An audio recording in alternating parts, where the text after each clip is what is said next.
sinasabi ng Panginoon ganito, para bago tayo tumuloy. Kung doon pa lang, it has nothing to do with your bloodline. Kumbaga, sinasabi natin, Lord, maliligtas pa ba ako? Kaya mo ba akong patawarin at mahalin? Kaya mo ba ako ligtas? Alam niyo po ba, Lord, na lahi kami naman kukulang?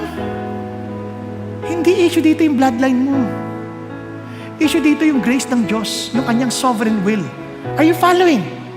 Yung iba naman, ay ako, okay lang ako. Kahit anong gawin ko, anak ata ako ng pastor. Tumigil ka, impostor. Hindi ko ba anak ka ng pastor, automatic na. Yun ang sasabi ng God, it has nothing to do with the bloodline. It is something to do with how you handle and hold on to God's promise. Nagkakatindihan tayo. Ay, mayaman naman kami. Kaya ng tatay kong bili ng kaligtasan. Are you kidding me? Nothing to do with your bloodline. It is based on God's promise. Kaya regardless of your past, God's salvation is always there unless you don't believe the promise. It's by the grace of God. Nagkakatindihan po.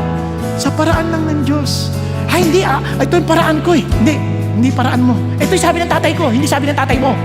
Hindi sabi ng mga nanay ko, hindi sabi ng nanay mo. Anong sabi ni God? Nagkakatindihan? Hello?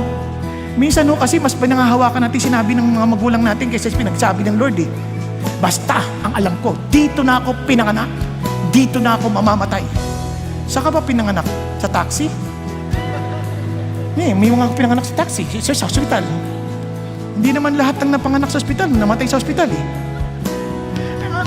Nagpipiloso po ako ng konti, pero sinasabi ko yung katotohanan sa ating lahat. Hindi tayo ang nagdidesisyon. Siya. Tama po? Okay.